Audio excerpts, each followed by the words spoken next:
மாதா தொலைக்காட்சி நண்பர்களே, உங்கள் அனைவருக்கும் வணக்கம். இன்னைக்கு சிறப்பு நிகழ்ச்சி வேலை உங்களை சந்திக்கிறதுல நான் ரொம்ப மகிழ்ச்சி அடைகிறேன். இன்னைக்கு அன்னை மரியாவின் பிறந்த நாளை நம்ம கொண்டாடிட்டு இருக்கிறோம். ஸோ அந்த வகையில் உங்கள் அனைவருக்கும் மாதா தொலைக்காட்சியின் சார்பாக அன்னை மரியாவின் பிறந்த நாள் வாழ்த்துக்கள். அது மட்டும் இல்லை, இன்னைக்கு நம்முடைய கத்தோலிக்க திரு அவையானது பெண் குழந்தைகளுக்கான ஒரு சிறப்பு நாளை அனுசரிக்குது. அதனால இல்லங்களில் இருக்கக்கூடிய ஒவ்வொரு பெண் குழந்தைகளுக்கும் பெண் குழந்தைகள் நாள் வாழ்த்துக்களையும் நான் சொல்லிக்கிறேன். நம்முடைய மறைந்த திருத்தந்தை பிரான்சிஸ் அவர்களை நம்ம எல்லாருக்கும் ரொம்ப பிடிக்கும். ஏன் அப்படின்னா, விளிம்பு நிலை மக்களுக்காக, ஆதரவற்றோருக்காக, இன்னும் பல விளிம்பு நிலை மக்களுக்காக அவர் பல குரல்களை கொடுத்திருக்கிறாரு. அவரை குரலற்றவர்களின் குரலாக அவர் இருந்திருக்கிறாரு அப்படிங்கிறதுல எந்த சந்தேகமும் இல்லை. அதனாலதான் நம்ம எல்லாருடைய இதயங்களிலும் அவர் நீங்காத இடம் பிடிச்சிருக்கிறார். நாம கூட நம்முடைய திருப்பலியில எல்லாம் பாத்தீங்கன்னா, யாரும் நினையாத ஆண் மக்களுக்காக பல நேரங்களில் திருப்பலி ஒப்பு கொடுத்திருப்போம். ஆனா நம்மோடு சமகாலத்தில் வாழக்கூடிய ஒரு சில மனிதர்களை பத்தி நாம நினைச்சு பார்க்கறது இல்லை. அவர்களை நினைத்து பார்க்க தூண்டுவதுதான் இந்த நிகழ்ச்சியோட நோக்கம். ஸோ மாதா கிட்ஸ் அப்படின்னு நிகழ்ச்சியோட தலைப்பை கேட்ட உடனே நிச்சயமா உங்களுக்கு தெரிஞ்சிருக்கும், இன்னைக்கு குழந்தைகள், அதுவும் குறிப்பாக பெண் குழந்தைகளை நாம சந்திக்க போறோம்.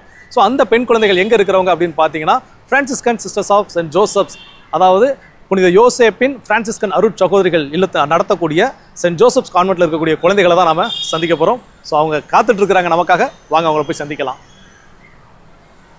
ஹாய் ஹாய் ஹாய் ஹாய் வணக்கம். ஹாய் சார், வணக்கம். எப்படி இருக்கிறீங்க? நல்லா இருக்கோம் சார், நீங்க எப்படி இருக்கீங்க? நல்லா இருக்கிறோம். ஸோ திரும்ப உங்க எல்லாரையும் நிகழ்ச்சிக்கு அன்போடு வரவேற்கின்றேன்.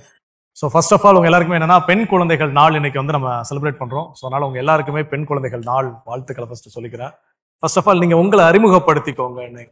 என் பேர் சுகன்யா, நான் அம்பத்தூர்ல இருந்து வந்திருக்கேன். நான் எக்மோர்ல டான் போஸ்கோ ஸ்கூல் ஆஃப் எக்ஸலன்ஸ்ல டீச் பண்ணிட்டு இருக்கேன். I am Deepa from Soringanallur. I am a staff nurse, and then I worked in 5 years in Tamil Nadu and then 3 years Saudi Arabia.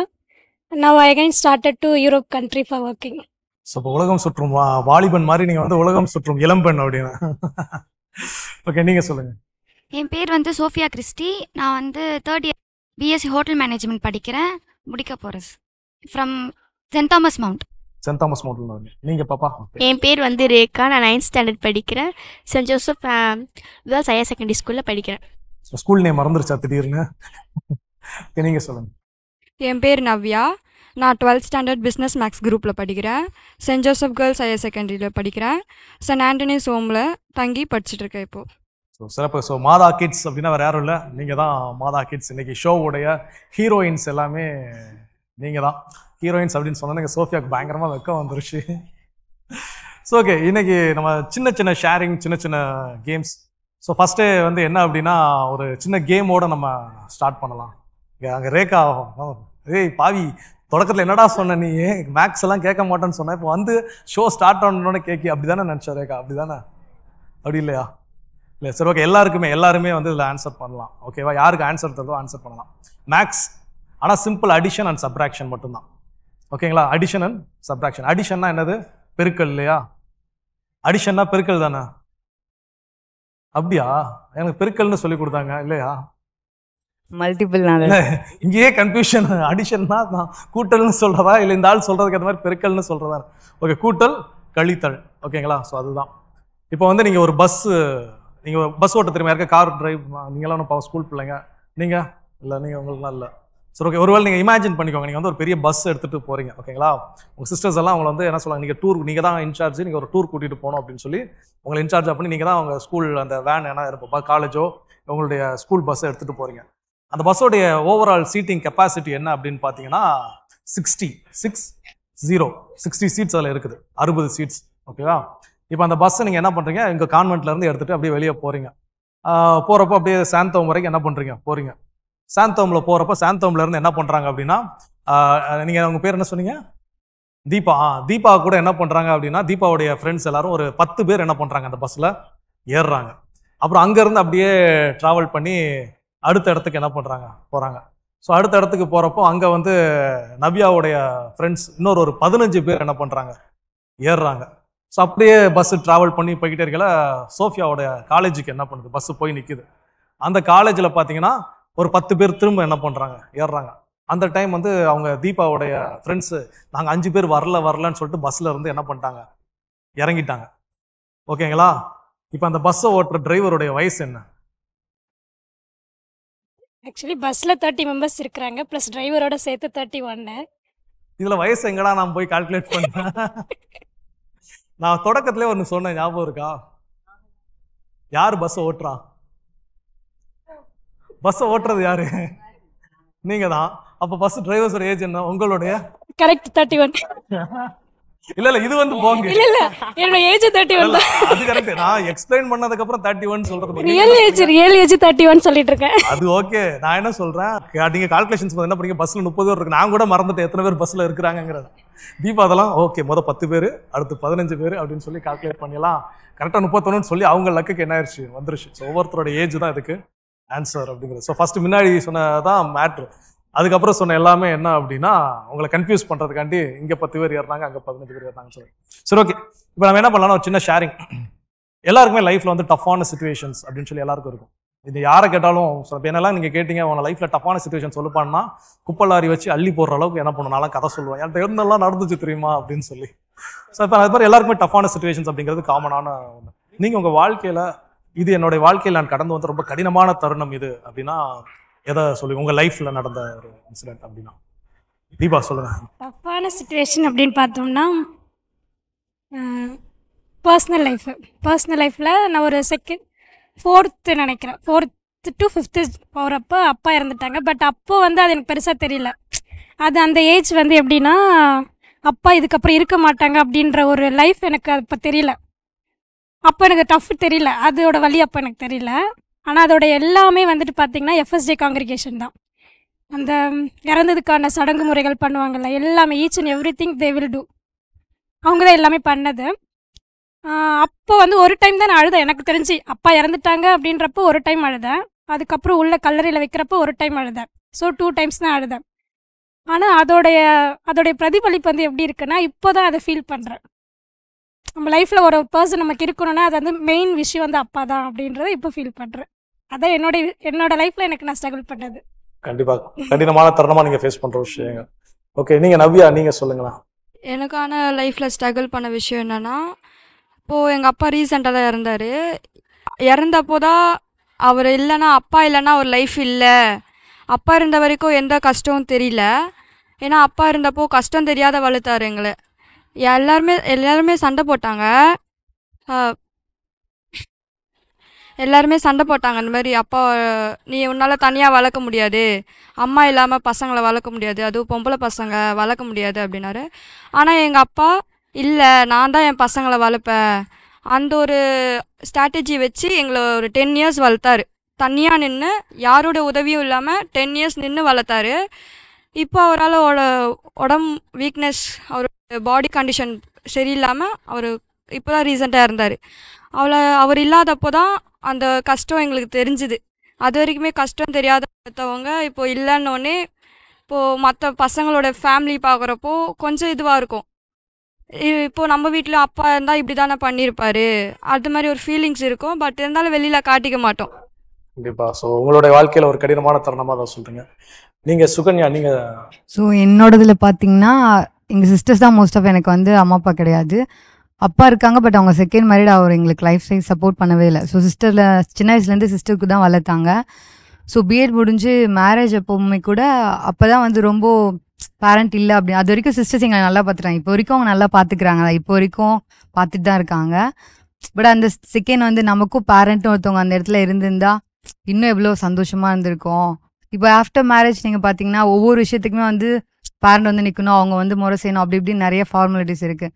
But அந்த இடத்துல வந்து சிஸ்டர் எனக்காக வந்து நிற்கிறாங்க. But இருந்தாலும் அம்மா அப்பா இருந்தால் இன்னும் கொஞ்சம் சப்போர்ட்டிவாக இருந்திருக்கும் அப்படின்னு சொல்லிட்டு நிறைய டைம் வந்து ஃபீல் பண்ணியிருக்கேன்.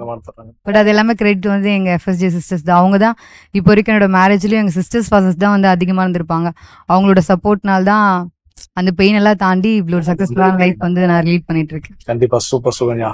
சோஃபியா, நீங்கள் சொல்லுங்கள். சோஃபியா, நான் வந்து என்ன ஸ்ட்ரகிள் பண்ணேன்னா, ஒரு 8th standard வரைக்கும் சிஸ்டர்ஸ் கூட இருந்தேன். அதுக்கப்புறமா வந்து கவர்மெண்ட்லேருந்து வந்து SOSலேருந்து வந்து எங்கள் கூட இருந்து 4 பேர், என்னோட சேர்த்து 5 பேர். எங்கள் எல்லாருமே வந்து SOS அப்படின்னு ஒரு இதில் கூட்டிகிட்டு போயிட்டாங்க. அங்கே வந்து கூட்டிகிட்டு போயிட்டு இந்த மாதிரி உங்களை நாங்கள் ஒன்றா தான் படிக்க வைப்போம், ஒரே ஸ்கூலில் தான் படிக்க வைப்போம் அப்படின்னு சொல்லிட்டு, எனக்கு ஆக்சுவலி 2 தம்பி, அவங்கள வந்து தனியாக ஒரு ஸ்கூலில் படிக்க வச்சுட்டு எங்கள் 3 பேரையும் தனியாக படிக்க வச்சுட்டாங்க. அப்போ வந்து நான் யோசித்தேன், நம்ம அங்கே இருக்கும் போது இவ்வளோ சந்தோஷமாக இருந்தோம், இப்போ இங்கே வந்துட்டு இவ்வளோ கஷ்டப்படுறோம் அப்படின்னு நினச்சேன். அதுக்கப்புறமா வந்து அங்கே வந்து இப்போ அவங்கள அம்மா அந்த மாதிரி கூப்பிடலன்னா எங்களுக்கு சாப்பாடு தர மாட்டாங்க. அதுக்கப்புறமா வந்து ஏதாவது வாங்கிட்டு வரணும், இப்போ கடைக்கு போய் வாங்கிட்டு வரணும் அந்த மாதிரினா எங்களை தான் அனுப்புவாங்க. மற்றவங்க யாரும் போக மாட்டாங்க, எங்களை தான் அனுப்புவாங்க. ஸோ அது கொஞ்சம் டிஃபிகல்ட்டான ஒரு சுச்சுவேஷன்னால அதுக்கப்புறம் ஏதோ கூட்டிகிட்டு வந்துட்டாங்க எங்களை அங்கேருந்து வெளியில். அதுலேருந்து எங்களுக்கு நாங்கள் ரொம்ப ரொம்ப சந்தோஷமாக இருந்தோம். அதுக்கப்புறம் தேங்க்யூ சொல்லணும் சிஸ்டர்ஸுக்கு தான், நாங்கள் ரொம்ப தேங்க்யூ சொல்லணும். அதான் நாங்கள் ரொம்ப கஷ்டப்பட்டோம் சார். நிச்சயமா. ஓகே சோஃபியா, நீங்க ரேகா, நீங்க இங்கதான் இருக்கிறதுல இங்க குட்டி பாப்பா. ஸோ ரேகாக்கு வந்து ஆக்சுவலா எனக்கு வந்து பிறந்த நாள். ஸோ அதனால ரேகாக்கு ஹாப்பி பர்த்டே. ஓகே ரேகா, நீங்க சொல்லுங்க. எனக்கு வந்து எங்க அப்பா இருக்கும்போது எங்க அப்பா எப்பவுமே வந்து எனக்கு வந்து அம்மா இல்லாத ஃபீல் எங்க அப்பா எப்பவுமே காட்ட மாட்டாரு. எது கேட்டாலும் உடனே வாங்கி கொடுத்துருவாரு. அவர் இல்லாத நேரத்தாக அவர் என்னென்ன பண்ணாரு இது பண்றாரு எனக்கு அப்பதான் ஃபீல் ஆச்சு. ஸோ அது உங்களுடைய ஃபீலிங்கா இருக்குது. ஸோ எல்லாருமே உங்களுடைய ஃபீலிங்ஸ் ஷேரிங் அப்படின்னு நம்ம சொல்லும்போது நிச்சயமா எல்லாருக்குமே ஒரு கடினமான ஒரு பக்கங்கள் வெளியே எல்லாரும் பார்க்குறப்போ பயங்கர ஜாலியாக சிரிச்சுக்கிட்டு ரொம்ப சந்தோஷமா இருக்கக்கூடிய மனிதர்கள் போல தான் நம்ம எல்லாருடைய கண்களுக்கு நம்ம காட்சி அளிக்கிறோம். ஆனால் நம்முடைய தனிப்பட்ட பக்கங்களை அப்படி திருப்பி பார்க்கும்போது தான் நமக்குள்ள இருக்கக்கூடிய வலியும் வேதனைகளும் என்னென்ன அப்படிங்கிறத புரிஞ்சுக்கணும். ஸோ ஓகே, ஜஸ்ட் ஒரு சின்ன ஒரு ஷார்ட் லைனா உங்களோட லைஃப்பை பற்றி நீங்கள் என்னென்ன படிச்சீங்க, எங்கெல்லாம் அப்படிங்கிறத பற்றி கொஞ்சம் ஷேர் பண்ணிங்களா? தீபா ஸ்டார்ட் பண்ணுங்களா. ஆக்சுவலி என்னோட ஊர் வந்து திருவண்ணாமலை, செஞ்சியில் ஒரு சின்ன கிராமம். அது எங்கன்னு பார்த்தீங்கன்னா கெங்கமுண்டி என்னோட ஊர். ஒரு ஃபேமிலி ப்ராப்ளம்னால நாங்கள் சென்னை வந்துட்டோம். சென்னை வந்து ஒரு 2002 வந்தேன், செகண்ட் ஸ்டாண்டர்ட் படிக்கிறப்போ. அப்போது ஸ்கூலில் ஜாயின் பண்ணோம். அப்போது ஸ்கூல் எதுவுமே சென்னை அப்பா அம்மா யாருக்குமே எதுவுமே தெரியாது. சென்னை வந்து அதான் ஃபஸ்ட் டைம் நமக்கு. அப்படின்றப்போ ஒரு ஹாஸ்பிட்டலில் தான், ஐ மீன் நம்ம எக்மோர் ஹாஸ்பிட்டல் இருக்குது பார்த்தீங்களா, அங்கே தான் ஸ்டே பண்ணதே ஃபர்ஸ்ட் ஆஃப் ஆல் ஒரு 1 மந்த்து. அதுக்கப்புறம் ஆப்போசிட்லேயே வந்துட்டு பார்த்தீங்கன்னா எக்மோர் கான்வென்ட் இருந்தது, எஃப்எஸ்டி காங்கிரிகேஷன் கான்வென்ட்டு. ஸோ நம்ம கிறிஸ்டியன் தான், அதனால நம்ம அங்கே போயிட்டு சிஸ்டர்ஸ் கான்வெண்ட்டை பார்த்தோன்னே இதுமாரி பாப்பாவை ஸ்கூலில் சேர்க்கணும்னு சொல்லிட்டு அம்மா கேட்டாங்க. அந்த டைம் வந்துட்டு எங்களுக்கு ஹாஸ்டல் வந்து ஸ்டார்ட் பண்ணலை. 2002 லாஸ்ட்டில் தான் ஸ்டார்ட் பண்ணது. அப்போது நான் வந்து செகண்ட் ஸ்டாண்டர்ட். அப்போது உடனே என்ன பண்ணாங்க ஹாஸ்டல். அப்போது ஸ்கூல் வந்து எப்படி போனோன்னா ஒரு சின்ன கட்டிட வேலை பார்க்குற பக்கத்துலேயே அம்மா கட்டிட வேலை செஞ்சாங்க. அங்கே வந்துட்டு அப்படியே வந்துட்டு ஸ்கூல் போக ஆரம்பிச்சது. ஒரு 1 இயர் அந்த மாதிரி போனது. அதுக்கப்புறம் 2003 வந்துட்டு ஹாஸ்டல் ஸ்டார்ட் பண்ணிட்டாங்க. அப்போ ஹாஸ்டலில் தான் ஜாயின் பண்ணோம். அப்போ நான் தான் ஃபஸ்ட்டு பிள்ளை. இப்போ வரைக்குமே அது வந்து எங்கள் ஹாஸ்டல் வந்து என்னை ரொம்ப பெருமையாக சொல்லிகிட்டே இருப்பாங்க. அது அவங்களுக்கு பெருமைன்றதை தாண்டி எனக்கு வந்து அது ஒரு பெரிய அந்த ஒரு படி தான் இன்றைக்கி நான் இந்த இடத்துல உட்காந்துட்ருக்கேன். அதுக்கப்புறம் 8th முடிச்சதுக்கப்புறம் 9th 10th இதே இப்போது சென்ட் ஜோசப் ஸ்கூலில் ஹையர் செகண்டரி ஸ்கூலில், கேர்ள்ஸ் ஹையர் செகண்டரி ஸ்கூலில் இங்கே படித்தேன். அப்போது எப்படின்னா 9th படிக்கிறப்போ நான் இங்கே வர ஃபஸ்ட் டைம். அது ஒரு செகண்ட் எனக்கு ஒரு படிக்கட்டுன்னு சொல்லலாம். ஏன்னா ஒரு காங்கிரிகேஷனுடைய அசிஸ்டன்ட் ஜென்ரல் மேனேஜரு அவங்க வந்துட்டு எனக்காக ஒரு லைனில் நின்று ஒரு சீட்டு வாங்குறாங்க. அவங்க ஒரு ஃபோன் பண்ணி சொல்லலாம், எனக்கு ஒரு சீட்டு கொடுத்துரு அப்படின்னு சொல்லலாம். பட் எனக்காக அவங்க எங்கள் அம்மா நிற்கணும். பட் எங்கள் அம்மாவை தாண்டி எனக்கு ஒரு அம்மா அப்படின்றது, என்னை பெற்றவங்க அப்படின்னாலும் என்னை வளர்த்தவங்க, என்னோடய கேரக்டர் இப்போ நான் நல்லா இருக்கேன், நான் ஒரு இடத்துல ஒரு இது இருக்கேன் அப்படின்றதுனா என்னுடைய பண்பாடுகள் பழக்க வழக்கங்கள் எல்லாமே நான் கற்றுக்கிட்டேன்றதை தாண்டி எனக்கு தந்தது அவங்க தான். ஓகே. ஸோ அதனால் அவங்க எனக்காக அந்த இடத்துல அப்போ நான் யோசித்தேன், என்னுடைய மார்க் வந்து அவங்களுக்கு கொடுக்குற ஒரு கிஃப்டாக இருக்கணும் அப்படின்னு நான் நினச்சேன். அது அப்போ ஏன் அப்படி தோணுச்சுன்னு எனக்கு தெரியல. பட் இப்போ வரைக்குமே அது என்னுடைய லைஃப்பில் செகண்ட் படிக்கட்டுன்னு தான் நான் சொல்வேன். அப்போது என்னென்னா நர்சிங் அம்மா வந்து சிஸ்டராக போகணும் அப்படின்னாங்க. எனக்கும் அந்த ஆசை இருந்தது. ஆனால் எங்கள் சிஸ்டர்ஸ் வந்து என்ன சொன்னாங்கன்னா, நீ ஒரு பொண்ணு, உன்னோட ஃபேமிலியை நீ தான் வந்து இருக்கணும், பேக் போனாக இருக்கணும் அப்படின்றதுக்காக சொன்னதுனால நான் ரெடியாக இருந்தேன். என்னோடய மைண்ட் செட் ஃபுல்லாகவே சிஸ்டர் ஆகணுன்றது தான். ஆனால் என்னை வந்து கொஞ்சம் கைட் பண்ணாங்க அந்த டைமில். ஸோ அதனால் எனக்கு ஒன் இயர் டைம் கொடுத்தாங்க. அப்போது நான் நர்சிங் ஸ்டார்ட் பண்ணேன். நர்சிங் வந்து சென்ட் தாமஸ் மவுண்ட்டில் ஜென்ரல் நர்சிங் மிட்வைஃப் 3.5 years அங்கே முடித்து திருப்பி வெளியில் வந்தேன். வெளியில் வந்துட்டு ஒரு வித்தின் 1 year ஒரு 8-9 months ஒரு 8-9 months ஒர்க் பண்ணேன். நர்சிங் முடித்தேன். ஒரு 2017 முடித்தேன். 17 ஒரு Jan-Feb முடிச்சுட்டு ஒரு 9 months கிட்ட அங்கேயே ஒர்க் பண்ணேன். ஒர்க் பண்ணிவிட்டு சவிதாவில் திருப்பி ஜாயின் பண்ணேன். சவிதாவில் வந்துட்டு பிஎஸ்சி போஸ்ட் பிஎஸ்சி போட்டேன் 2 years. போஸ்ட் பிஎஸ்சி போட்டப்போ எப்படின்னா மார்னிங் வந்து காலேஜு, ஈவினிங்கும் நைட்டும் வந்து ஒர்க்கு மாதிரி, ஏதாவது ஒரு ஷிஃப்ட்டு போகிற மாதிரி. அது கொஞ்சம் ஸ்ட்ரகிளாக இருந்துச்சு. மார்னிங் காலேஜு, நைட் டியூட்டி முடிச்சுட்டு அப்படியே வர்றது அதெல்லாம் கொஞ்சம் அந்த டைம் அது ஒரு பெரிய கஷ்டம். பட் இப்போ அதெல்லாம் ஒரு கஷ்டமா அப்படின்ற மாதிரி இருக்குது. இப்போ வந்து ஒரு ஸ்பெஷல் நர்ஸாக ஒரு விஐபி ஹோமில் வந்துட்டு ஒரு 1.5 மந்த் கேட்டிருக்காங்க. அதனால ஒர்க் பண்ணிகிட்ருக்கேன். நீங்கள் சொல்லுங்கள் லைஃப் ஸ்டோரி. நான் அந்த ஹாஸ்டல் ஸ்டார்ட் சேம் நாங்கள் 2 பேரும் ஒரே ஹாஸ்டல் தான் சார் படித்தோம். ஸோ ஃப்ரெண்ட்ஸும் கூட இப்போ வரைக்கும் இப்போ வரைக்கும் ஃப்ரெண்ட்ஸ் தான். ஸோ அவங்க ஜாயின் பண்ணி நெக்ஸ்ட் இயர் நான் ஜாயின் பண்ணேன். 2004 அப்படி ஜாயின் பண்ணேன். நான் 4th படித்தேன். எனக்கும் வந்து அம்மா கிடையாது. ஸோ அப்பா செகண்ட் மேரிட்னால ஸோ என்னோட பெரியம்மா வந்து ஹாஸ்டலில் ஜாயின் பண்ணி விட்டாங்க. ஸோ அதுக்கப்புறம் அப்படியே இங்கே ஃபஸ்ட்டு வரும்போது நானும் அக்கா வந்தோம்.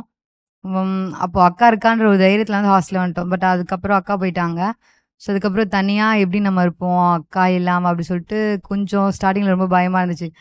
தலை கூட ஒழுங்காக வர மாட்டேன். எனக்கு எப்படி வர தெரியுமோ அப்படி தான் இருப்போம். சிஸ்டர்லாம் திட்டுவாங்க. அதனால் அப்படியே அப்புறம் வாரி அப்படியே நானே கற்றுக்கிட்டேன். அதுக்கப்புறம் சரியாயிடுச்சு.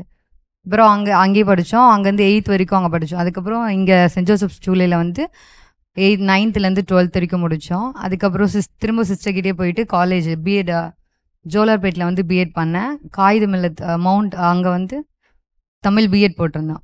ஸோ ஒரு வழியாக அப்படியே முடிச்சாச்சு. ஸோ பிஎட் முடிச்சதுக்கப்புறம் இருக்கிற லைஃப்ல வந்து பிஎட் லைஃப் வந்து ரொம்ப ப்ரெஷியஸ் லைஃப் அப்படி சொல்லலாம். ஒரு 10 month ஒரு அம்மாவோட வயிறில் இருக்கும்போது நமக்கு எவ்வளோ சந்தோஷமாக இருந்திருக்கும். அந்த மாதிரி ஒரு நல்ல ஃப்ரெண்ட்ஸ், நல்ல சரௌண்டிங் எல்லாமே. அதுவும் எங்கள் சிஸ்டரோட தான். ஜோலார்பேட்டில் எங்கள் எஃப்எஸ்டி சிஸ்டர்ஸ் நடத்துகிற கான்வென்ட்டில் தான், அங்கே தான் படித்தோம். ஸோ எல்லாமே நம்ம ரொம்ப ஸ்ட்ரகிள் தான் சார். பட் எல்லாமே சிஸ்டர்ஸோட சப்போர்ட்டில் ரொம்ப ஸ்மூத்தாக ஸ்போர்ட்டிவாக அப்படியே போயிடுச்சு. ஸோ ஃபைனலாக அதுக்கப்புறம் திரும்ப நான் படித்த ஸ்கூல்லேயே திரும்ப எங்களுக்கு ஒரு ஆஃபர் இருந்துச்சு சார். நாங்கள் பிஎட் முடிச்சு ஆகஸ்ட்டில் மேல முடிஞ்சுது. இங்கே வந்து ஒரு 2 monthலேயே திரும்ப அக்டோபரில் என்னோட என் பர்த்டே மந்த்து. ஸோ அங்கேயே திரும்ப இன்வைட் பண்ணாங்க. ஸோ அப்புறம் எங்கள் ஸ்கூல்லே ஒர்க் பண்ணும்போது இன்னும் கொஞ்சம் பெருமையாக இருந்துச்சு. நம்ம படித்த ஸ்கூல்லே நம்ம ஒர்க் பண்ணுறோம் அப்படின்னு சொல்லிட்டு. ஸோ அப்புறம் இங்கே ஒரு 4 years ஒர்க் பண்ணேன். அதுக்கப்புறம் இங்கே நியர்பை இன்னொரு ப்ரைமரி இருக்குது, இங்கிலீஷ் மீடியம் ப்ரைமரி. ஸோ அங்கே ஒரு 1 year. இப்போ ப்ரெசென்ட்டில் வந்து எக்மோர் டான் போஸ்கோவில் ஒரு 6 years ஒர்க் பண்ணிகிட்ருக்கேன் சார். நான் வந்து குழந்தைலேருந்து இவங்க சிஸ்டர்ஸ் தான் என்னை பார்த்துக்கிறாங்க. அது மட்டும் இல்லாமல் எனக்கு வந்து சிஸ்டர்ஸ் பார்த்துக்கிறாங்க அப்படின்னு எனக்கு ஒரு சில டைம் வந்து நான் ரொம்ப சந்தோஷப்படுவேன். ஏன்னா இப்போ வீட்டில் இருக்கிற பசங்களை பார்த்தீங்கன்னா, இப்போ பொருள் அந்த ஏதாவது வேணும் அப்படின்னு கேட்டாங்கன்னா அவங்களுக்கு உடனே கொடுக்க மாட்டாங்க. வீட்டில் ஏதாவது சொல்லுவாங்க. ஆனால் எனக்கு அப்படி இல்லை. நான் என்ன கேட்குறனாலும் இருந்தாலும் எனக்கு வந்து கொடுத்துருவாங்க. இப்போ நான் எனக்கு என்ன வேணுமோ அது எல்லாமே கொடுத்துருவாங்க. நோனே சொல்ல மாட்டாங்க. அது வந்து எனக்கு இவ்வளோ நல்லா பார்த்துக்கிறாங்க அப்படின்ட்டு எனக்கு ஒரு ஹாப்பினஸ் எனக்கு கிடைக்கும். சரி அம்மா அப்பா அப்படி இல்லைனா கூட எனக்கு எனக்கு இவங்க கூட இருக்கும்போது எனக்கு அந்த ஒரு ஃபீலே வராது. எனக்கு அப்படின்னும் போது எனக்கு மற்ற பசங்களை பார்க்கும்போது நம்மளுக்கும் இருக்காங்க, அவங்கள விட நம்மளை ரொம்ப பெட்டராக பார்த்துக்கிறாங்க, நல்லா பார்த்துக்கிறாங்க அப்படின்னு தான் நான் வந்து இது பண்ணுவேன். நான் வந்து சின்ன வயசுலேருந்து இப்போ வரைக்கும் 8th வரைக்கும் மான்ஃபோர்ட் ஸ்கூலில் படித்தேன். அதுக்கப்புறமா இந்த கவர்மெண்ட்லேருந்து வந்து கூட்டிகிட்டு போனோடனே ஒரு 6 months அங்கே இருந்தோம். அதுக்கப்புறமா கேஸ் அந்த மாதிரிலாம் போட்டு வெளியில் கூட்டிகிட்டு வந்துட்டாங்க எங்களை. அதுக்கப்புறம் நாங்கள் ரொம்ப ஹாப்பியாக இருந்தோம். ஏன்னா அங்கே நாங்கள் ரொம்ப கஷ்டப்பட்டோம். 5 பேரும் நாங்கள் ரொம்ப கஷ்டப்பட்டோம். அதுக்கப்புறம் இங்கே கூட்டிகிட்டு வந்தோடனே சரி நம்ம இவங்களுக்கு வந்து ஒழுங்காக இருக்கணும், ஒழுங்காக படிக்கணும். ஏன்னா எங்களுக்கு இவங்க வந்து ஒன்றும் செய்யாமலாம் இல்லை, எங்களுக்கு நிறைய செஞ்சுருக்காங்க. நாங்கள் ஆசைப்பட்டது, நாங்கள் கேட்குறது எல்லாமே அவங்க வாங்கி கொடுத்துருக்காங்க. நாங்கள் கொஞ்சம் கேட்டாலும் அவங்க வேணுமா போதுமா அப்படி கேட்டு எங்களுக்கு இன்னும் வாங்கி தருவாங்க. அதுக்கப்புறமா நான் வந்து இப்போ காலேஜ் ஃபீஸ் எல்லாமே அவங்களே தான் பார்த்துக்கிறாங்க. அதுக்கப்புறம் நான் இப்போ படிக்கிறது கூட ரொம்ப பெரிய SRMல தான் படிக்கிறேன். ரொம்ப பெரிய காலேஜ் அது. ஸோ எனக்கு வந்து என்ன காலேஜ் பிடிச்சிருக்கு எல்லாமே என்னோட ஒப்பீனியன் படி தான் அவங்க செய்வாங்க. எனக்கு என்ன பிடிச்சிருக்கோ எஸ் சார் அந்த மாதிரி தான் என்ன பார்த்துக்கிறாங்க. அது மட்டும் இல்லாமல் இப்போ நான் வந்து 3rd year படிக்கிறேன், முடிக்க போகிறேன் காலேஜ். எனக்கு ஃபாரின் போகணும் அப்படின்னு ஒரு ஆசை. க்ரூஸ் ஷிப்ஸில் இல்லைனா வந்து 5 star 7 star ஹோட்டல்ஸில் ஒர்க் பண்ணணும்னு ஆசை. கண்டிப்பாக நான் வந்து படித்து கண்டிப்பாக நான் ஒர்க் பண்ணுவேன் சார். Super Sofia. ரேகா நீங்கள் சொல்லுங்களேன். நான் சென்ட் ஜோசப் பிரைமரி ஸ்கூல்லேருந்து 1st standard to 5th standard படித்தேன். எங்கள் அம்மா வந்து என்னை 1st standardலேயே விட்டுட்டு போயிட்டாங்க. அப்புறம் வந்து எங்கள் அப்பா தான் எல்லாத்தையும் பார்த்துட்டு இருந்தார். அப்புறம் வந்து 6th standardக்கு இந்த saint Joseph girls higher secondary ஸ்கூலுக்கு விட்டாங்க. அங்கே வந்து எங்கள் அப்பா யோசிச்சார், இந்த பொண்ணு வந்துருச்சு இந்த ஸ்கூலுக்கு, கொஞ்சம் ஹையர்ஸ் கிளாஸ்க்கு வந்துட்டா அப்படின்னு சொல்லிட்டு. அப்புறம் நான் வந்து கொஞ்சம் கொஞ்சமாக ஃபஸ்ட்டு வந்தேன். அப்புறம் 10th standard போகிற இது பயம் கொஞ்சம் இருந்தது. நவ்யா நீங்கள் சொல்லுங்கள். ஆக்சுவலாக நவ்யாவும் ரேகாவும் நீங்கள் சிஸ்டர்ஸ் இல்லையா, அக்கா தங்கச்சி? ஓகே. நான் வந்து சின்ன வயசுலேருந்து சென்ட் ஜோசஃபில் தான் படித்தேன். இந்த 6th standard வர்றப்போ எனக்கு வந்து அக்காங்களாம் பார்த்து ஒரே பயம்.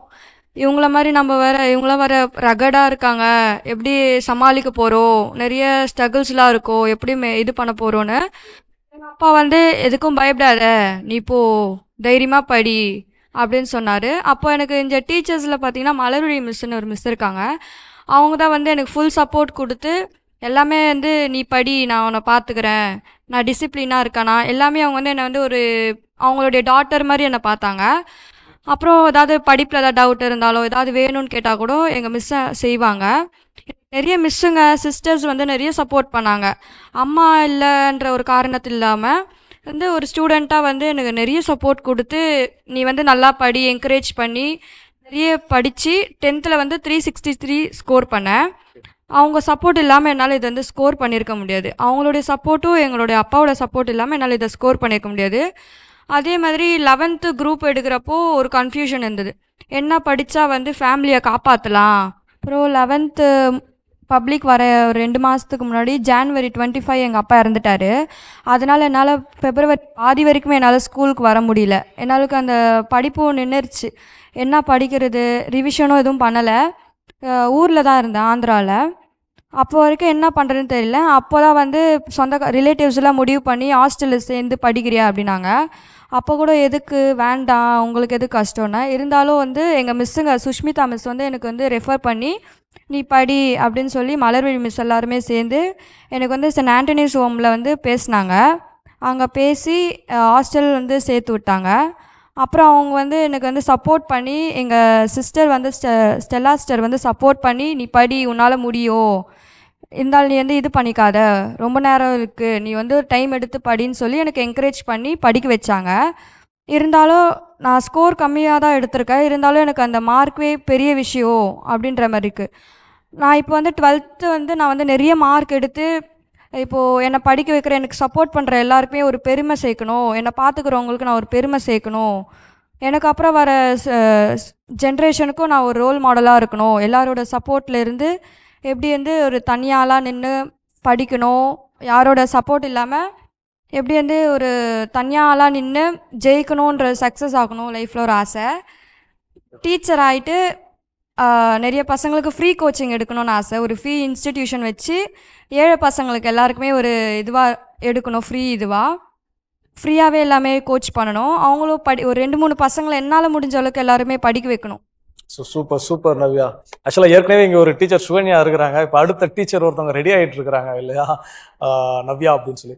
ஸோ உங்களோட ஷேரிங் கேட்குறப்ப எனக்கு வந்து சோஷியல் மீடியா ஃபேஸ்புக்கில் பார்த்த ஒரு போஸ்ட் ஒன்று ஞாபகத்துக்கு வருது. என்ன அப்படின்னா, அந்த போஸ்ட் ஒரு இமேஜ், ஒரு ஆண் ஒரு ரன்னிங் ரேஸ், ஒரு ஆணுக்கும் பெண்ணுக்குமான ரன்னிங் ரேஸு. அப்போ ஆண் அந்த ரன்னிங் ரேஸை தாண்டி போகிறப்போ அவருக்கு முன்னாடி உள்ள இடங்கள் எல்லாம் பார்த்தீங்கன்னா ரொம்ப ஃப்ளாட் சர்ஃபேஸாக, எந்த ஹேர்டில்ஸ் எந்த தடையுமே இல்லை.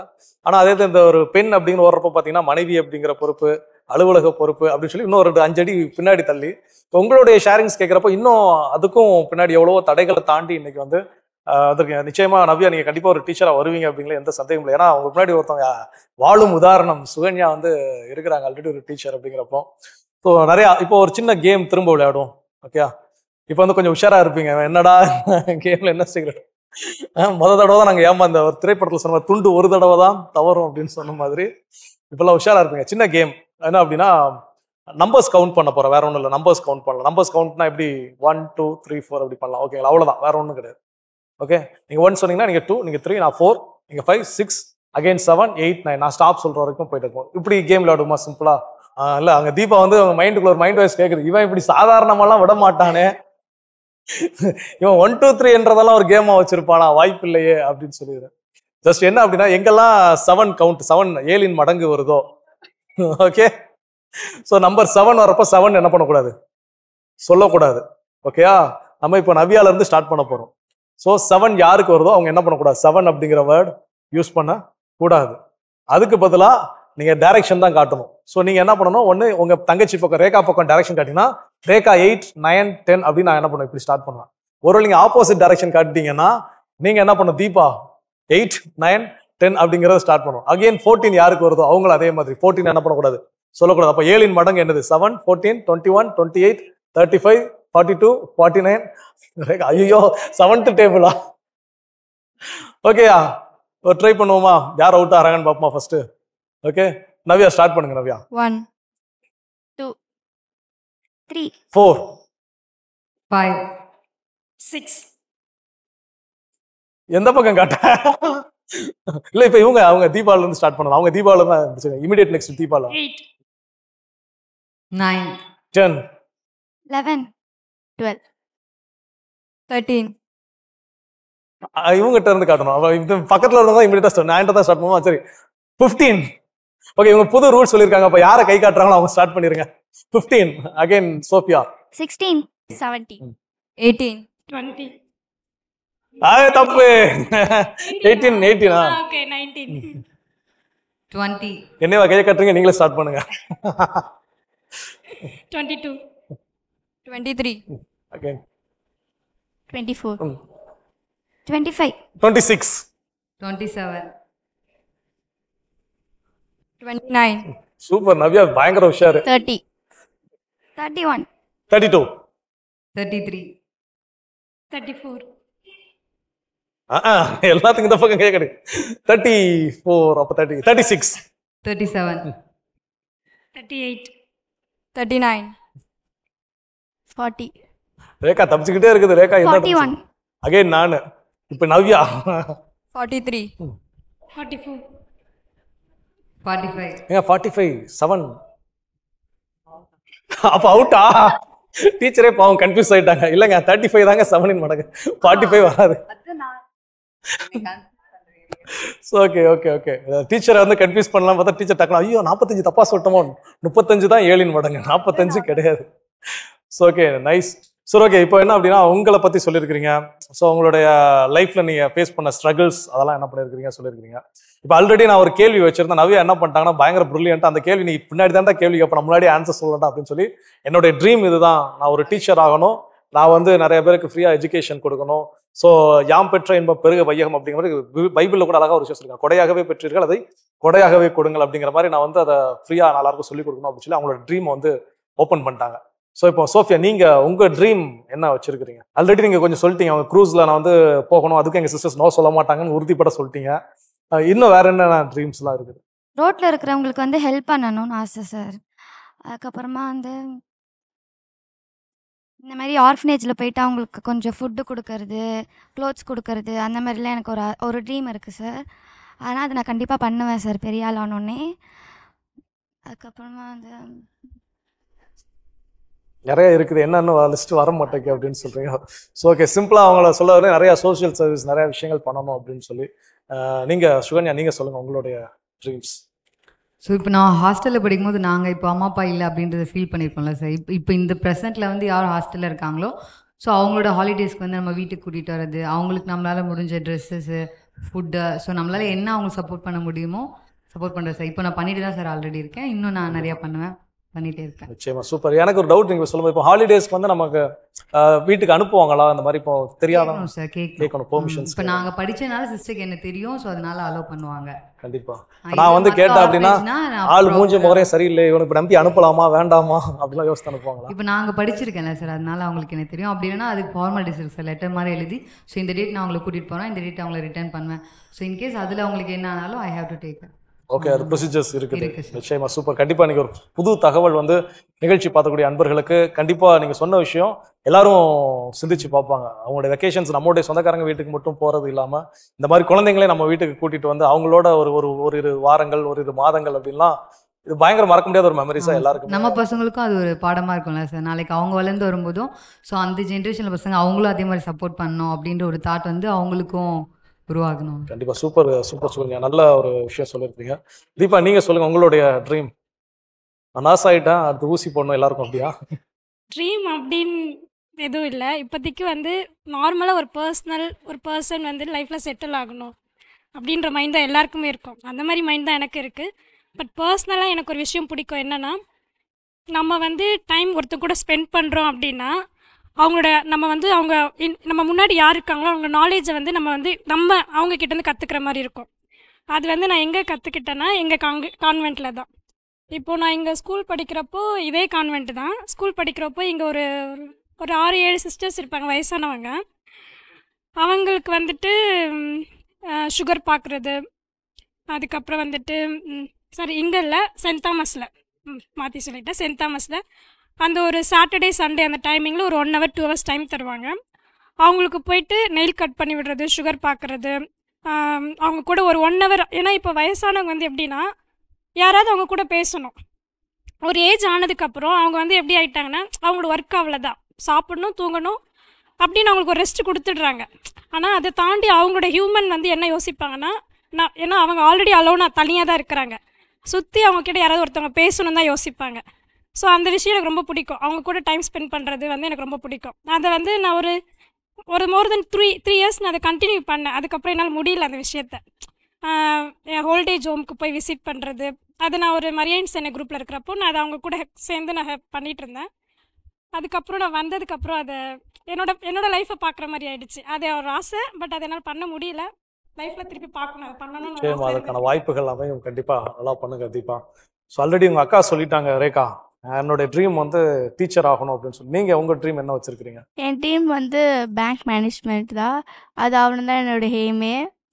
ஏன்னா எங்களுக்கு வந்து எங்கள் அப்பா தான் சொல்வார், நீ பேங்க் மேனேஜ்மெண்ட் ஆகிடு, ஏன்னா உன் வாய் தான் அது அப்படி இருக்குது அப்படின்னு சொல்லி என்னை பேங்க் மேனேஜ்மெண்ட்டாக ஆக சொன்னாங்க. அப்போதுலேருந்து எனக்கும் பேங்க் மேனேஜ்மெண்ட் மேலே ஆசை வந்துருச்சு. அப்போ நானும் பெருசாகிட்டு எல்லாருக்கும் உதவி செய்யலாம் பேங்க் மேனேஜ் ஆகிட்டு அப்படின்ட்டு.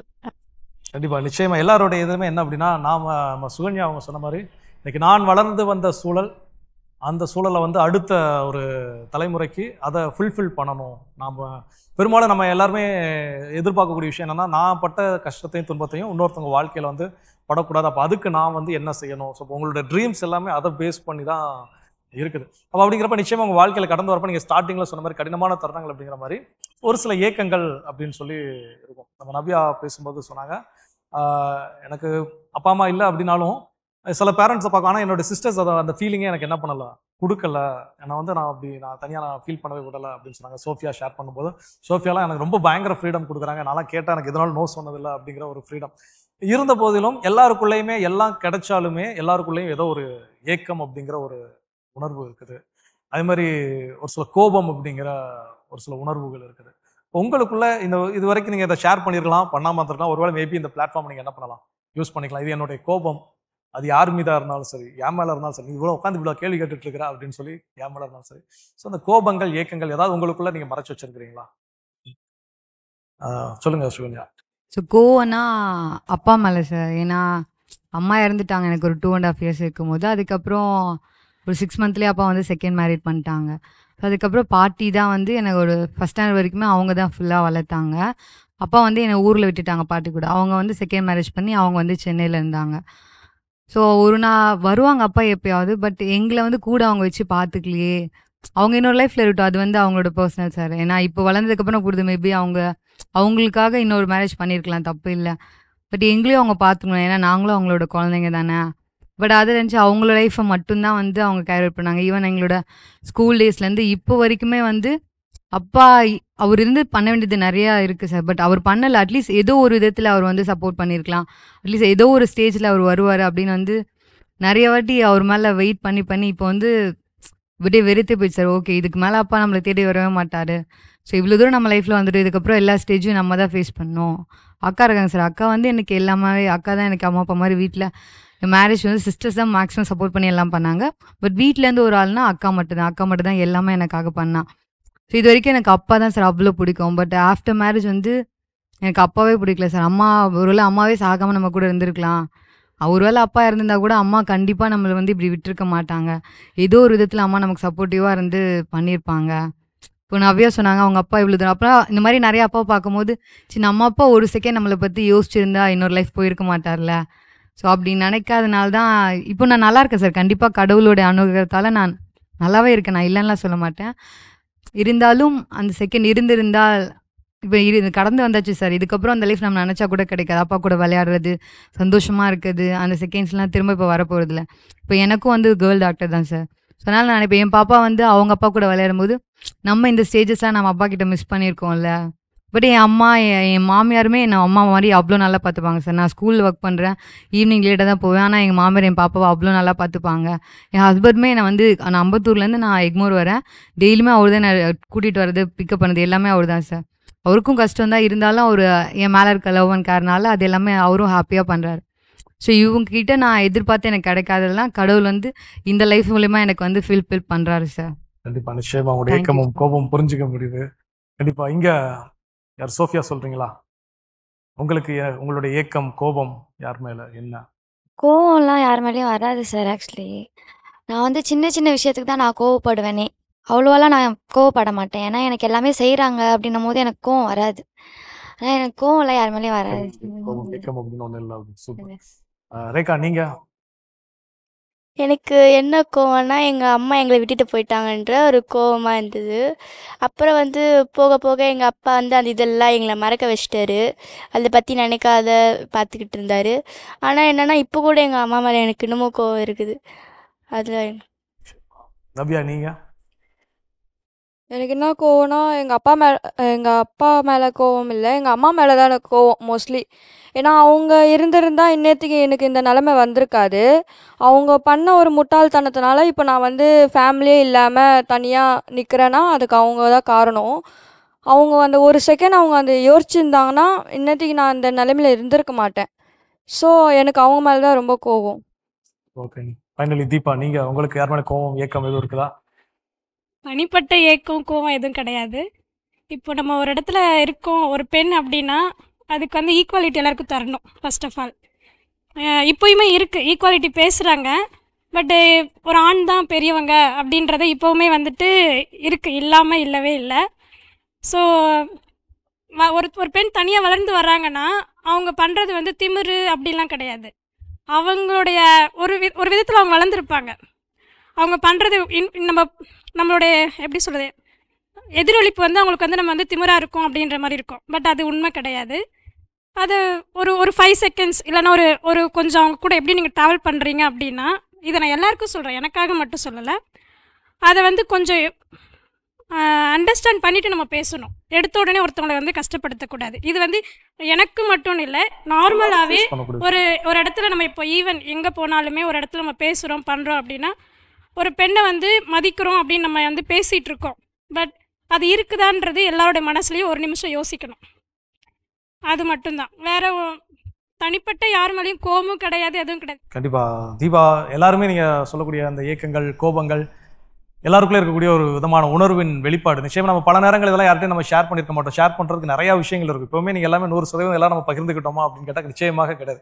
எல்லாருக்குள்ளேயுமே மறைக்கப்பட வேண்டிய பக்கங்கள் அப்படின்னு சொல்லி சில விஷயங்கள் எல்லாருடைய வாழ்க்கையிலையுமே இருக்குது. அதை நம்ம வெளியே அவ்வளோ ஃப்ரீயாக சொல்ல மாட்டோம்.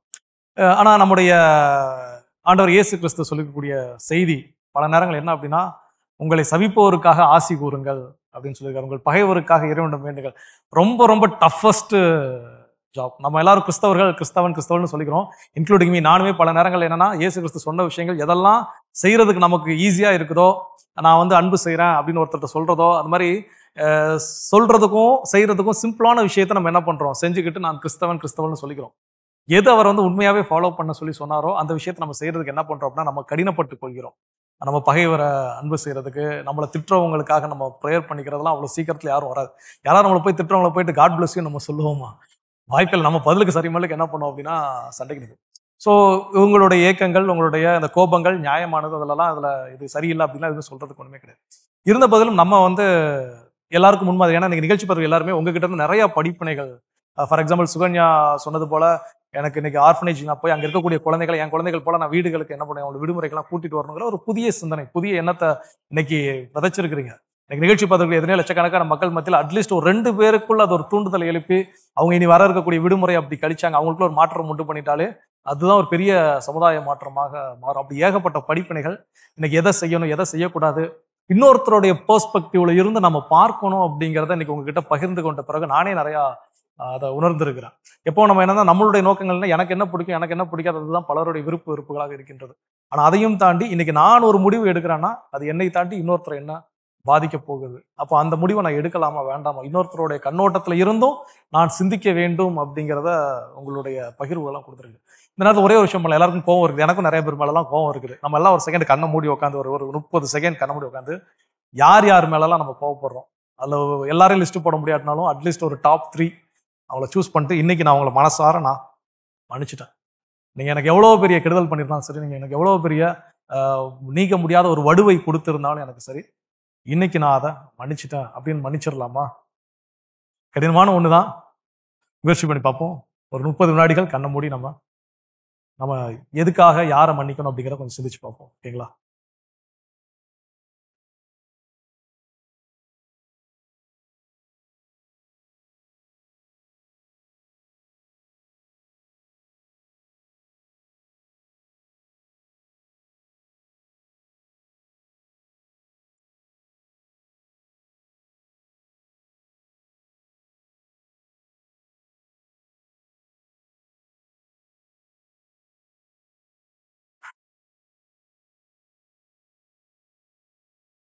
So okay, relax.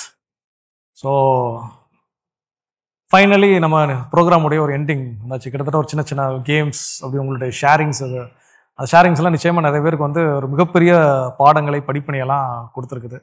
ஃபைனலி இன்னைக்கு நிகழ்ச்சி ஏராளமான பேர் பார்த்துட்டு இருக்கிறாங்க. இன்னைக்கு நீங்கள் சொல்லக்கூடிய ஒவ்வொரு செய்திகளும் இன்னைக்கு அவர்களை சென்று அடையும் அப்படிங்கிறதுல எந்த ஒரு மாற்று கருத்தும் இல்லை. அந்த வகையில் இன்னைக்கு ப்ரோக்ராம் பார்த்துட்டு இருக்கக்கூடிய ஆடியன்ஸுக்கு, பார்வையாளர்களுக்கு இன்னைக்கு நம்முடைய அன்னை மரியாவுடைய பிறந்தநாளை நம்ம கொண்டாடிட்டு இருக்கிறோம். ஸோ பெண் பிள்ளைகளுக்கான சிறப்பு தினத்துல நீங்க அவங்களுக்கு என்ன ஒரு செய்தி சொல்ல விரும்புறீங்க? அதை நான் வந்து பகிர்ந்துக்க விரும்புறேன் இன்னைக்கு நிகழ்ச்சி பார்த்துருக்கக்கூடிய அன்பர்களோடு. இதை நீங்க செஞ்சீங்கன்னா நல்லா இருக்கும். மேபி நீங்க ஒரு ரெக்வஸ்டா கூட நீங்க அவங்க கிட்ட என்ன பண்ணலாம், சொல்லலாம். இதை செய்யுங்க அப்படின்னு ஒரு ஆலோசனையா கூட நீங்க அவங்களுக்கு சொல்லலாம். அப்படி என்ன விஷயங்கள் நீங்க சொல்ல விரும்புறீங்க அப்படிங்கிறத ஒரு செகண்ட் யோசித்துக்கோங்க. அண்ட் தென் நம்ம அதை ஷேர் பண்ணலாம். இப்போ எல்லாருக்குமே வந்து சில பேருக்கு வந்து அம்மா அப்பா இருக்காங்க சார், சில பேருக்கு அம்மா அப்பா இல்லை. சில பேருக்கு வந்து பேரண்ட் நிறைய பேர் வந்து முதியோர் இதில் இருக்காங்க. அவங்க குழந்தைங்கள அவங்க நல்லா வளர்த்துருப்பாங்க. பட் அவங்களால இப்போ அவங்க குழந்தைங்க கூட வந்து டைம் ஸ்பெண்ட் பண்ண முடியாமல் இருக்கலாம். ஸோ சில பேருக்கு வந்து இந்த ஜென்ரேஷனில் நிறைய பேருக்கு வந்து குழந்தை பாக்கியமே இல்லாமல் இருக்குது சார். ஸோ அப்படி இருக்கவங்க ஆர்ஃபனேஜில் போய் ரியலாக ஆர்ஃபனாக இருக்க குழந்தைங்கள வந்து தைரியமாக அதை தத்தெடுக்கலாம் சார். இப்போது அவங்க சிஸ்டர் வளர்க்குறாங்க, கண்டிப்பாக இல்லைன்னு சொல்ல மாட்டோம். இருந்தாலும் அவங்களுக்கும் ஒரு அம்மா அப்பா, நமக்குன்னு ஒரு வீடு, நமக்குன்னு ஒரு குடும்பம் அப்படின்ற ஒரு சுச்சுவேஷனில் வரும்போது அவங்களுக்கும் ஒரு சந்தோஷமான ஒரு சூழல் கிடைக்கும். அவங்கள வளர அந்த விதமே வந்து வேற மாதிரி இருக்கும். ஸோ இந்த மாதிரி இருக்கிறவங்க வந்து யாரால முடியுமோ அவங்க கண்டிப்பாக வந்து முயற்சி பண்ணலாம் சார். நிறைய பேர் குழந்தை கிடைக்குது. ஒருவேளை அவங்க அந்த மாதிரி தத்தெடுத்து கூட நிறைய பேருக்கு வந்து குழந்தைலாம் பிறந்திருக்கு சார். மேபி இது வரைக்கும் அவங்களுக்கு குழந்தை இல்லாமல் இருக்கலாம். மேபி அந்த சைல்டு அவங்க சூஸ் பண்ணதுக்கப்புறம் கடவுள் அவங்களுக்கு அந்த அந்த அன்பை இரட்டிப்பாக கூட அவங்களுக்கு தரலாம். ஸோ கண்டிப்பாக இப்போ யாருக்கெல்லாம் அம்மா அப்பா இருந்து அவங்கள இப்படி அனாதை விடுறதுக்கு வந்து அட்லீஸ்ட் அவங்கள இந்த வயசில் வந்து கண்டிப்பாக நம்ம பார்த்துக்கோம். ஏன்னா நாளைக்கும் நமக்கும் அந்த ஒரு ஸ்டேஜ் நமக்கு இருக்குது. ஸோ நம்ம குழந்தைங்க முன்னாடி என்ன பண்ணுறோமோ அதுதான் நம்ம குழந்தைங்க வந்து நமக்கு திரும்ப பண்ண போகிறாங்க. ஸோ அப்படி நம்மளோட வயசான காலத்தில் வந்து நம்மளும் அவங்க பேரண்ட்டை வந்து ரொம்ப காயப்படுத்தாமல் நம்மளால் முடிஞ்ச வரைக்கும், நம்மளால் சக்திக்கு முடிஞ்ச வரைக்கும் அவங்கள நம்ம சந்தோஷமாக பார்த்துக்கணும் சார். கண்டிப்பாக. சூப்பர் சூப்பர் சார், நல்ல ஒரு மெசேஜ் சொல்லியிருக்கிறீங்க. இங்கே யார் நவ்யா சொல்கிறீங்களா? நான் என்ன சொல்கிறேன்னா, இப்போ பேரண்ட்ஸ் வந்து அவங்களுடைய பசங்களை இப்போது நிறைய சண்டை வரலாம் அப்பா அம்மாக்குள்ளே. இருந்தாலும் பசங்களை ஒரு செகண்ட் யோசித்து பார்க்கணும். யோசித்து பார்த்தாங்கன்னா அந்த பசங்களுடைய எதிர்காலம் யோசித்து பார்த்தாங்கன்னா அவங்க அந்த மாதிரி சண்டை போட்டு பிரிய மாட்டாங்க. சப்போஸ் பிரிஞ்சுட்டாங்கன்னா இப்போது என் நிலமை தான் அந்த பசங்களுக்கும். ஸோ என்னை ஒரு இதுவாக வச்சு பேரண்ட்ஸ் சண்டை போடாமல் இருக்கணும். இப்போ சூப்பர் சூப்பர் நவ்யா, நிச்சயமா. தீபா நீங்கள்? நான் காமனாக தான் பேசுவேன். இப்போது நம்ம வந்து ஒரு இடத்துல இருக்கிறோம், ஒரு பஸ்ஸில் இருக்கோன்னு வச்சுக்கோங்களேன். ஒரு பெண்ணை பார்க்குறோம் அப்படின்னா நம்ம வீட்லேயும் வந்து ஒரு தாய் இருப்பாங்க, மகள் இருப்பாங்க, தங்கை இருப்பாங்க, எல்லாருமே இருப்பாங்க. அப்போது நம்ம ஒருத்தவங்கள நம்ம ட்ரீட் பண்ணுறப்போ அவங்க நம்ம யாருன்னே தெரியாது. ஒரு பெண்ணாக இருந்தாலும் சரி, ஆணாக இருந்தாலும் சரி, ஒருத்தவங்கள நம்ம மதித்து தான் பேசணும். அந்த மாதிரி பேசுகிறது அது வந்து அவங்களுக்கு தெரியாது நீங்கள் யாரோ நான் யாரோ. பட் இருந்தாலுமே ஒரு ஹியூமன் அப்படின்றப்போ அவங்களுக்கு ஒரு சென்ஸ் இருக்கும், சென்சிபிள் இருக்கும். அது யாராக இருந்தாலும் சரி, அவங்கள நம்ம மதித்து பேசுகிறப்போ அந்த டே வந்து அவங்களுக்கு ஒரு நல்ல நாளாக அமையும். அதே வந்து நம்ம ஒரு தப்பாக ஒருத்தவங்களை நம்ம ட்ரீட் பண்ணோம் அப்படின்னா அது சின்னதாக இருந்தால் கூட அது அந்த டே வந்து அவங்களுக்கு எப்படி ஃபீல் ஆகும்னு நமக்கு தெரியாது. அது ரொம்ப ஃபீல் பண்ணுவாங்க. அவங்க வெளியில் எக்ஸ்ப்ரெஸ் பண்ணலைனாலும் சிலர் எக்ஸ்ப்ரெஸ் பண்ணிவிடுவாங்க, அந்த இடத்துல கோவப்பட்டுருவாங்க. சிலர் எக்ஸ்ப்ரெஸ் பண்ண மாட்டாங்க. ஸோ யாராக இருந்தாலும் சரி, அது பெண்ணாக இருந்தாலும் சரி, ஆணாக இருந்தாலும் சரி, ஒருத்தவங்களை நம்ம வந்து ஒரு மதிப்பு அப்படின்றது எல்லாருக்குமே இருக்குது. ஏன்னா நம்ம எல்லாருமே ஒரு ஹியூமன் பீயிங் அப்படின்றப்போ எல்லாருக்கும் அந்த உணர்வுகள் இருக்குது. அந்த உணர்வுகளோட நம்ம யாரும் வந்து இது பண்ணக்கூடாது. சரிம்மா, சூப்பர். ஸோ எல்லாருடைய பகிர்வுகளுமே வந்து இன்னைக்கு ஏராளமான படிப்பினைகள், நான் திரும்ப திரும்ப சொல்கிற மாதிரி அதை கொடுத்து கொண்டே இருக்கிறது. அதுவும் அவங்க சுகன்யா சொன்ன மாதிரி இன்னைக்கு நிகழ்ச்சி பார்க்கக்கூடிய அன்பர்கள் நிச்சயமா எதிர்பார்த்து கொண்டிருக்கலாம். எங்கேயோ பிள்ளைகளுக்காக இயங்கி கொண்டிருக்கக்கூடிய பெற்றோர்களுக்கு மத்தியில் இன்னைக்கு பெற்றோர்களுக்காக இயங்கி கொண்டிருக்கக்கூடிய குழந்தைகளும் இன்னைக்கு இருக்கதான் செய்கிறாங்க. ஸோ அப்போ அதுக்கான வரையறைகள் இன்னைக்கு அரசும் அதுக்கு கொடுத்துருக்குது. நம்முடைய அருட்சகோதரிகள் போல பலர் என்ன பண்றாங்க அப்படின்னா நல்ல உள்ளத்தினர் எடுத்து நடத்திட்டு இருக்காங்க. ஸோ அப்போ அந்த இடங்கள்ல போகின்ற பொழுது அவங்க சுகன்யா சொன்ன மாதிரி எனக்குன்னு ஒரு வீடு, எனக்குன்னு ஒரு அப்பா அம்மா அப்படிங்கிற விஷயங்கள், பிள்ளைகள் இல்லாத பெற்றோருக்கு ஒரு பிள்ளைகளாகவும், பெற்றோர்கள் இல்லாத பிள்ளைகளுக்கு ஒரு பெற்றோரும் கிடைப்பதற்கான சூழல், அதை நினைச்சு பார்க்கறதுக்கே அவ்வளோ சந்தோஷமா இருக்குது. ஸோ இப்போ அதெல்லாம் நமக்கு என்ன பண்ணலாம்னா, இன்னைக்கு நம்முடைய சமுதாயத்தின் ஏகப்பட்ட மாற்றங்கள் இன்னைக்கு மாறிக்கிட்டே வருது. அந்த வகையில அது நமக்கு வரும். ஸோ நம்முடைய நவ்யா சொன்ன மாதிரி எந்த ஒரு குடும்ப சூழலிலுமே பெற்றோர்கள் என்ன ஒரு முடிவு எடுத்தாலும் சரி, அது சின்ன சண்டையா இருந்தாலும் சரி, அது குழந்தைகளை எந்த அளவுக்கு பாதிக்குது அப்படிங்கிற நிச்சயமாக ஒவ்வொரு பெற்றோரும் உணர்ந்திருக்க வேண்டும். ஏன்னா இன்னைக்கு வந்து எல்லா பெற்றோர்களுமே அது சுயநலம்னு சொல்றதா, இல்லை அதை எப்படி வெளிப்படுத்துவது, என்ன வார்த்தையை பயன்படுத்துறதுன்னே தெரியல. ஏதோ கோபத்தின் வெளிப்பாடாக இருக்கக்கூடிய விஷயங்கள். வெகு அண்மையில வந்து என்னுடைய பொண்ணோட படிச்ச ஒரு குழந்தையோட ஒரு அம்மா ஒருத்தவங்க சூசைட் பண்ணிக்கிட்டாங்க. எனக்கு அது ரொம்ப பாதிப்பு ஏற்படுத்தி இருந்தது. என்னன்னா அவங்கள போய் கேட்கிறப்போ கணவன் மனைவி இடையில இருக்கக்கூடிய ஒரு சின்ன பிரச்சனை. ஸோ யாரு என்ன அந்த ட்ரிகர் ஆனாங்கன்னு தெரியாது. இட்ஸ் ஃபிராக்ஷன் ஆஃப் செகண்ட் எடுத்த ஒரு முடிவு. அந்த குழந்தை இன்னைக்கு வந்து தாயை இழந்து நிற்கக்கூடிய ஒரு சூழல். வெறும் 1ஆம் வகுப்பு படிக்கக்கூடிய ஒரு நிலை இருக்கு. இப்போ அந்த குழந்தையோட எதிர்காலத்தை நினைச்சு பார்க்குறப்போ அவ்வளோ கடினமாக இருக்கு. அப்போ எல்லாருமே இன்னைக்கு பெற்றோர்கள் சிந்தித்து பார்க்கணும், நம்முடைய குழந்தைகள் நம் வழியாக இந்த உலகத்திற்கு வந்தவர்களை தவிர நமக்காக வந்தவர்கள்னு சொல்லி உங்களுடைய விருப்பு வெறுப்புகளை அவர்கள் மீது திணிப்பதோ, இல்லை உங்களுடைய விருப்பு வெறுப்புகளை அவர்கள் மீது கோபமாக காட்டுவதோ அவங்களுடைய வாழ்க்கையில மிகப்பெரிய ஒரு டிராமாவை என்ன பண்ணும் அப்படின்னா ஏற்படுத்தும். ஸோ அப்போ அந்த சூழல்ல பெற்றோர்கள் கவனத்துடன் நடந்து கொள்ளுதல். எப்படி வந்து ஒரு சண்டையை வந்து பெற்றோர்கள் நிறைய பெற்றோர்கள் என்ன பண்றாங்கன்னா சண்டை போடுறத பிள்ளைங்க பாக்குறாங்க. ஆனா அந்த பெற்றோர்கள் ஒருவேளை சமாதானம் ஆனாங்கன்னா அந்த சமாதானமாகக்கூடிய சூழலை வந்து இன்னைக்கு குழந்தைகள் வந்து அதை காட்டுறதில்லை. ஸோ அப்போ அந்த குழந்தைகளோடு ஒரு புதிய உலகத்தை ஏற்படுத்தக்கூடிய தலையாய பொறுப்பு இன்னைக்கு பெற்றோர்களுக்கு இருக்கு அப்படிங்கிறத இன்னைக்கு நவ்யா அவர்களுடைய பகிர்வு வந்து ரொம்ப சுட்டி காட்டி இருக்கிறது, சாடி இருக்கிறது. எல்லாரும் உணர்ந்து கொள்ள வேண்டிய ஒரு உண்மை, மறுக்க முடியாத உண்மை. அதே வேளையில தீபா அவங்க சொன்ன மாதிரி மனிதன் மாண்புக்குரியவன். ஒவ்வொருவனும் சக மனிதனை கடவுளாக பாவிக்க வேண்டும். கடவுள் அவருடைய சாயலில் நம்மளை படைச்சிருக்கிறார் அப்படின்னா நாம் எல்லாருமே இன்னைக்கு அவருடைய சாயலை பெற்றுக்கொண்ட நாம் எல்லாருமே கடவுள் அவரை போலதான். அப்போ ஒருத்தருக்குரிய மரியாதையை கொடுக்கறது, ஒருமையில பேசுறது, அதுவும் பெண் என்றால் இழிநிலையில பேசுவது, அவங்க சொல்லும் போதே நிறைய விஷயங்கள் நிச்சயமா இன்னைக்கு நிகழ்ச்சி பார்க்கக்கூடிய அன்பர்களுக்கு புரிஞ்சிருக்கும். அவங்க இலைமறை காயாக என்னென்ன விஷயங்களை சொல்ல வராங்க அப்படின்னு சொல்லி. அப்போ இந்த விஷயத்தெல்லாம் இன்னைக்கு நாம் சீர்தூக்கி பார்ப்பதற்கு இந்த மாதா கிட்ஸ் அப்படின்னு உடனே எல்லாருமே ரொம்ப ஒரு ஜாலியான ப்ரோக்ராம் அப்படின்னு நினைக்கிறோம். இது ஜாலியா இருந்தாலும் கூட இதுல நம்ம நிறைய செய்திகளை வந்து இன்னைக்கு சொல்லியிருக்கோம். ஸோ அதனால அவங்க ஒவ்வொருத்தருக்குமே மாதா தொலைக்காட்சியின் சார்பாக, மாதா தொலைக்காட்சியின் அன்பர்கள் சார்பாக எல்லாருக்குமே, ஸோ தீபா, சுகன்யா, நவ்யா, ரேகா, சோஃபியா எல்லாருக்குமே வந்து நன்றி. தேங்க்யூ. தொடர்ந்து வந்து உங்களுடைய சிஸ்டர்ஸ் இந்த சபை எப்படி தொடங்குச்சு, இவங்களுடைய மிஷனரி ஒர்க் என்ன அப்படிங்கிறதையும் அவங்க பகிர்ந்து காத்துட்டு இருக்கிறாங்க. ஸோ அன்பர்களே, ரொம்ப சிறப்பான ஒரு பகிர்வை கேட்டிருப்பீங்கன்னு நம்புறோம். நம்முடைய குழந்தைகள், பெண் குழந்தைகள் பேசும்போது சொன்னாங்க எங்க சிஸ்டர் அப்படின்னு சொல்லி வார்த்தைக்கு வார்த்தை அவங்க சொன்னதெல்லாம் எங்க சிஸ்டர் அப்படின்னு சொன்னா நம்ம சிஸ்டர் இப்ப நம்ம கூட இருக்கிறாங்க. ஸோ அவங்க கிட்ட நம்ம ஒரு சில விஷயங்களை கேட்டு தெரிஞ்சுக்கலாம். சிஸ்டர் வணக்கம், நல்லா இருக்கிறீங்களா? நல்லா இருக்கிறேன். நல்லா இருக்கு. கண்டிப்பா சிஸ்டர், உங்களை சந்திச்ச ரொம்ப மகிழ்ச்சி. உங்க குழந்தைங்களுடைய பகிர்வுகள்லாம் கேட்டப்போ எங்களுக்கு ரொம்ப நெகிழ்ச்சியா இருந்துச்சு. ஸோ இந்த பிஷப் ஆலன் இல்லத்தினுடைய ஒரு பொறுப்பாளரா, ஒரு நிர்வாகியா நீங்க இந்த சபையை பத்தி கொஞ்சம் எங்களுக்கு எடுத்து சொல்லுங்க. எங்க சபையின் பெயர் Franciscan sisters of saint Joseph. Tamil வந்து புனித வளனாரின் பிரான்சிஸ்கு சபை என்று அழைக்கப்படுது. இந்த மண் எங்களுக்கு புனிதமான மண். நம்ம நிற்கிற இந்த இடம் தான் எங்கள் சபை துவங்கின இடம். பிஷப் ஜான் ஆலன் என்ற ஒரு பிஷப் வந்து ஹாலந்து தேசத்திலிருந்து நம்ம இந்திய மண்ணுக்கு வந்து, தமிழ் மண்ணுக்கு வந்து வெவ்வேறு பங்கு குருவாக இருக்கும்போது அவர் வந்து பலவிதமான வித்தியாசத்தை பார்க்குறாரு. ஆங்கிலோ இண்டியன் ஒரு பக்கம் நிற்கிறாங்க, காஸ்ட் பீப்புள் ஒரு பக்கம் நிற்கிறாங்க, புறந்தள்ளப்பட்டவங்க வேறு பக்கம் கோயிலுக்குள்ளே வர முடியாமல் நிற்கிறாங்க. அவருக்கு புரியல, பாஷையும் தெரியல, இதனுடைய நம்ம நாட்டினுடைய அமைப்பு இதெல்லாம் சூழல்லாம் அவருக்கு தெரியாதனால ரொம்ப நாள் அவர் யோசிக்கிறாரு, ஜெபிக்கிறாரு. இந்த மக்களுக்கு நம்ம ஏதாவது செய்யணுமே, இவங்களுக்குள்ள ஒரு ஈக்குவாலிட்டி கொண்டு வரணுமே, எப்படி செய்யறதுன்னு அவர் யோசித்துட்டு என்ன பண்ணுறாருன்னா, அந்த கொஞ்சம் மொழி தெரிஞ்சவங்களை ஆங்கிலோ இண்டியன்ஸ்லாம் கூப்பிட்டு பேசுகிறாரு. பேசிட்டு அப்புறம் அவங்கெல்லாம் கொஞ்சம் ஆதரவு கொடுக்குறாங்க, பிஷப்புக்கு ஆதரவு, ஃபாதருக்கு ஆதரவு கொடுக்குறாங்க. அப்போ அவர் நினைக்கிறாரு, நம்ம இந்த மண்ணில் ஒரு சபையை உண்டாக்குனாக்க இந்த மண்ணுக்கும் இந்த சேர்ந்த மற்ற பகுதியில் வாழ்கிற புறந்தள்ளப்பட்ட மக்களுக்கும் ஒரு விடுவெள்ளியாக இருக்கும் அப்படின்னு எங்கள் சபையை துவக்கினார்.